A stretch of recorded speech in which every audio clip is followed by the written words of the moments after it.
अस्सलाम वालेकुम students, welcome to my YouTube channel. आज हमारा टॉपिक है कर्नल ऑफ होमोमॉर्फिज्म। होमोमॉर्फिज्म को हम डिटेल में डिस्कस कर चुके हैं और आइसोमॉर्फिज्म को भी। अब कर्नल क्या होता है होमोमॉर्फिज्म का, इसको हमने डिस्कस करना है। जैसे कि हम कहते थे कि हमारे पास अगर एक मैप है, वो जी ग्रुप से एच ग्रुप में जा रही है। जी किसी भी बाइनरी ऑपरेशन के रिस्पेक्ट से ग्रुप है और एच भी किसी भी बाइनरी ऑपरेशन के रिस्पेक्ट से अगर ग्रुप हो। और अगर हम यहाँ पर लेट कर लेते हैं अपने समझने के लिए कि जी किसी बाइनरी ऑपरेशन ओ के रिस्पेक्ट से अगर ग्रुप है, एच जो है वो किसी बाइनरी ऑपरेशन स्टेरिक के रिस्पेक्ट से ग्रुप है, तो हम होमोमॉर्फिज्म किस तरह से डिफाइन करते थे कि अगर हम इस जी में से कोई से भी दो एलिमेंट लें एक्स और वाई और उनके दरमियान बाइनरी ऑपरेशन डोमेन का रखें यानी ओ, और उसका आंसर इक्वली आएगा। अगर हम इनके ऊपर अलग अलग मैपिंग अप्लाई कर दें और उनके दरमियान जो बाइनरी ऑपरेशन रखें वो को डोमेन का रखें यानी स्टैरिक, तो ये हमारे पास इस तरह से अगर कोई मैप प्रॉपर्टी को सेटिस्फाई करती थी तो वो मैप जो थी वो हमारे पास होमोमॉर्फिज्म कहलाती थी। इसी तरह से अब हम कर्नल को देखेंगे कि अगर कोई मैप होमोमॉर्फिज्म है तो उसका कर्नल कैसे फाइंड किया जाता है। फर्स्ट ऑफ ऑल तो कर्नल फाइंड करने से पहले हमारे पास मैप जो है वो होमोमॉर्फिज्म होनी चाहिए। अगर कोई मैप होमोमॉर्फिज्म है फिर हम उसका कर्नल फाइंड आउट करेंगे। तो हम यहाँ पर कहेंगे जी, if F is homomorphism then kernel of f is equals to x belongs to g such that f of x is equals to identity element of h। इसका मतलब क्या है कि f जो है वो मैप g से h में जा रही है। लेट कर लेते हैं कि जो आइडेंटिटी है g ग्रुप की उसे हम 1g का नाम दे देते हैं। ये आइडेंटिटी है g ग्रुप की, और जो आइडेंटिटी है एच ग्रुप की उसे 1h का नाम दे देते हैं कि ये आइडेंटिटी है एच ग्रुप की। ठीक है, तो इसके कर्नल में डोमेन के वो एलिमेंट्स आएंगे, यानी कि डोमेन यहाँ पर जी है, इसके वो एलिमेंट्स सारे वो एलिमेंट्स आएंगे जिनके ऊपर जब ये मैप अप्लाई होती है तो आंसर में हमें आइडेंटिटी एलिमेंट मिलता है। यानी कि अगर हमारे पास ये जी है, ये एच है, इसके ऊपर अगर हम कोई फंक्शन अप्लाई करते हैं, फंक्शन की मैप हमने डिफ़ाइन की हुई है, और यहाँ पर वो सारे एक्स, वो सारे के सारे एलिमेंट्स जो यहाँ पर मौजूद आइडेंटिटी पर मैप होंगे वो कर्नल में आएंगे। जितने भी एलिमेंट, वो एक भी हो सकता है, एक से ज़्यादा भी हो सकते हैं, वो एक भी हो सकता है और एक से ज़्यादा भी हो सकते हैं।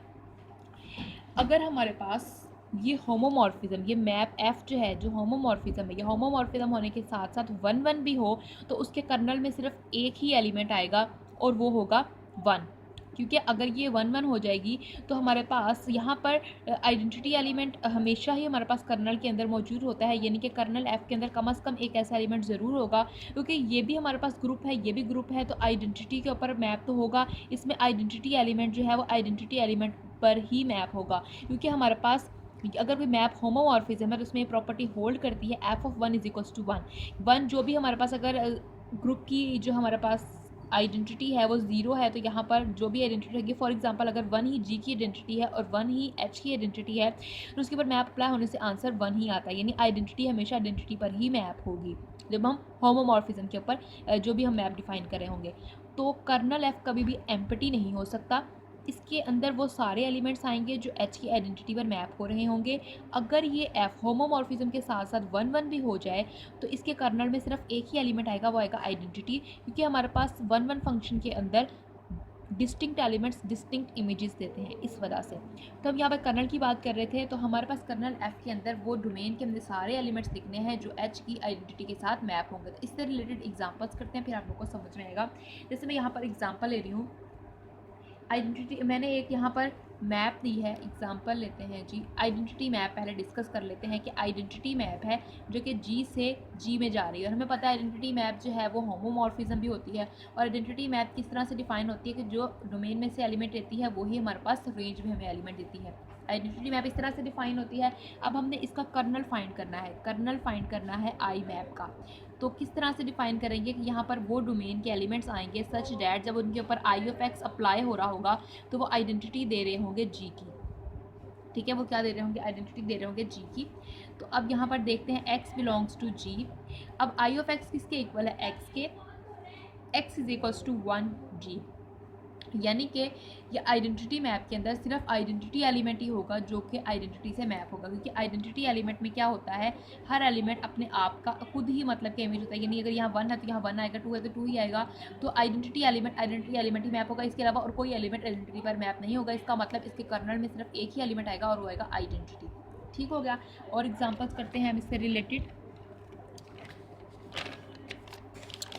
रिलेटेड हम नेक्स्ट एक और एग्जाम्पल लिखते हैं।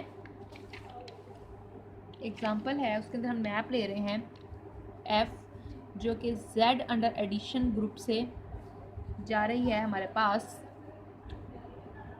2n अंडर एडिशन ग्रुप में। यहाँ पर n जो है वो हमारे पास इंटीजर्स को बिलोंग कर रहा है, यानी कि एक ग्रुप हमारे पास सेट ऑफ इंटीजर्स का है, दूसरा 2n का है, यानी हमारे पास हम इसे कह सकते हैं कि 2z, ये भी लिख सकते हैं कि 2z, ये अंडर एडिशन ग्रुप है। अब हमने इसका कर्नल फाइंड आउट करना है और ये मैप डिफाइन इस तरह से है कि हम इसमें से अगर कोई एलिमेंट लेते हैं तो वो आंसर देती है 2n। इस तरह से ये मैप डिफाइन है। ठीक हो गया।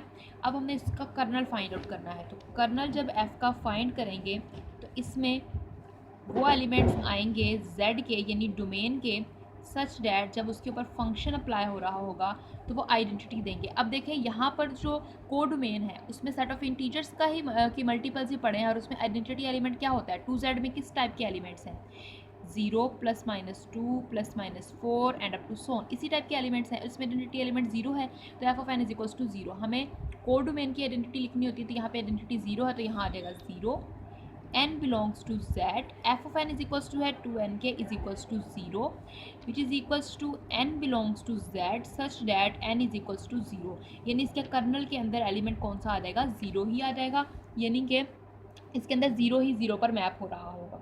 ठीक है, इस कर्नल के अंदर यानी इसकी डोमेन में सिर्फ 0 ही ऐसा एलिमेंट है जो कि कोड डोमेन की आइडेंटिटी यानी 0 के साथ मैप हो रहा है। एक और एग्जांपल लेते हैं। हम एक मैप ले रहे हैं Z3 जो कि हमारे पास 1 और -1 में जा रही है और ये डिफ़ाइन इस तरह से है कि हम यहाँ से अगर कोई डोमेन में से कोई एलिमेंट लेते हैं तो आंसर देता है -1 रेज़ टू पावर n। ठीक हो गया। तो हमने ये ले ली, यहाँ पर एक मैप ले ली। अब हमने इसका फाइंड आउट करना है कर्नल फाइंड आउट करेंगे हम लोग इसका f का। तो इसमें डेफिनेशन लगाएं तो ऐसे डोमेन के एलिमेंट्स आएंगे सच डैट जब उनके ऊपर हम मैप अप्लाई करेंगे तो उनका आंसर क्या आ जाएगा, आइडेंटिटी के, कोड डोमेन की आइडेंटिटी के, कोड डोमेन में जो ग्रुप है उसकी आइडेंटिटी है 1। ये जो है ये ग्रुप है अंडर मल्टीप्लिकेशन है ग्रुप, और ये अंडर एडिशन है ग्रुप, अंडर एडिशन। ये अंडर मल्टीप्लिकेशन है तो इसमें आइडेंटिटी क्या होगी 1, तो यहाँ आ जाएगा 1, यानी हमें यहाँ पर वो x चाहिए जिनके ऊपर f अप्लाई हो और 1 आंसर मिलता हो। तो हम वो x निकालेंगे, x belongs to f such that f of x किसके इक्वल आ जाएगा, -1 रेज़ टू पावर x लिख लें या n लिख लें, बात एक ही है। तो x belongs to f such that, f लिखा है मैंने यहाँ पे Z3, तो -1 रेज़ टू पावर x। अब देखें अगर हम x की वैल्यू 0 रखते हैं तब ये 1 के इक्वल आएगा, अगर x की वैल्यू 2 रखते हैं तब ये आएगा, प्लस रखें 2 या -2 रखें, +-2 +-4, यानी कोई इवन अगर इसकी पावर रखेंगे तभी ये 1 के इक्वल आएगा, यानी ये कभी दो वैल्यूज़ कब इक्वल हो सकती हैं, जब x की वैल्यू कोई इवन नंबर होगा। तो +-2 +-6 and up to so on ये हमारे पास चलता रहेगा, यानी कि इसके कर्नल के अंदर इनफाइनाइट एलिमेंट्स आ गए हमारे पास, इनफाइनाइट एलिमेंट्स आ गए। ये इनफाइनाइट सेट आया कर्नल f का। पीछे जितने भी हमने एग्जांपल्स की उसके अंदर सारे फाइनाइट एलिमेंट्स हैं, इसमें इनफाइनाइट एलिमेंट्स हमारे पास आ गए। तो ये हमारे पास यहाँ पे कर्नल की एग्जांपल्स आ गई। उम्मीद करती हूँ आपको यहाँ तक समझ आई होगी स्टूडेंट्स। हमने कर्नल के बारे में पढ़ा और मैंने आपको यहाँ पर एक और बात बताई कि हमारे पास अगर कोई मैप होमोमॉर्फिज्म है, if f is homo then f of 1 is equals to होता है 1 के। एक ये बात मैंने आपको बताई, और ये कि इफ़ f इज़ 1 अगर f 1 है तो कर्नल जो है उसका कर्नल जो होगा उसका उस मैप का वो इक्वल होगा 1 के। और ये इसके रेसिप्रोकल भी स्टेटमेंट ट्रू है कि यानी अगर कर्नल f1 के इक्वल है तो f11 होगा, यानी इसमें इफ़ एंड ओनली इसकी कंडीशन होती है। ये बात अपने अपने माइंड में रखनी है। इसी तरह से अगर मैप होमोमॉर्फिज्म है तो f of x inverse equal होता है एफ ऑफ एक्स का होल इनवर्स के। ठीक हो गया, ये बात हमारे पास। अगर हमारे पास एक्स का ऑर्डर अगर हमारे पास फाइनाइट है तो एफ ऑफ एक्स का ऑर्डर भी हमारे पास फाइनाइट होता है। कि अगर मैप एफ जो है अगर वो होमोमॉर्फिज्म है, तो अगर उसकी डोमेन के किसी एलिमेंट का ऑर्डर जो है वो फाइनाइट है, इफ़ एक्स का ऑर्डर जो है वो फाइनाइट है, देन एफ ऑफ एक्स का ऑर्डर जो होगा वो भी फाइनाइट होगा। ठीक है, तो यहाँ पर हमें कुछ बातें पता चली कि अगर एफ होमोमॉर्फिज्म है तो आइडेंटिटी एलिमेंट आइडेंटिटी पर ही मैप होगा, और एफ अगर 1 1 है, यानी एफ होमोमॉर्फिज्म होने के साथ साथ एफ 1 1 भी है, तो उसका कर्नल हमेशा कर्नल एलिमेंट उसका सिर्फ 1 ही आएगा। क्यों 1 आएगा इसके बारे में आपको बता दिया है। F of x inverse equal आएगा होल इनवर्स के, हम लिख सकते हैं।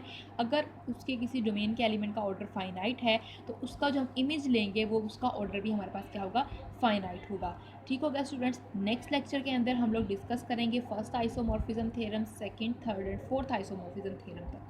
तो स्टूडेंट्स, अगर आप हमारे चैनल पर नए हैं, आपने हमारे चैनल को अभी तक सब्सक्राइब नहीं किया है, तो प्लीज़ हमारे चैनल को सब्सक्राइब कर दीजिए और बेल आइकन को ज़रूर प्रेस कीजिएगा ताकि आपको हमारी हर नए आने वाली वीडियो मिलती रहे। और स्टूडेंट्स, अगर आपको हमारी वीडियो अच्छी लगे तो इसे लाइक एंड शेयर कीजिएगा। थैंक यू स्टूडेंट्स, अल्लाह हाफिज़।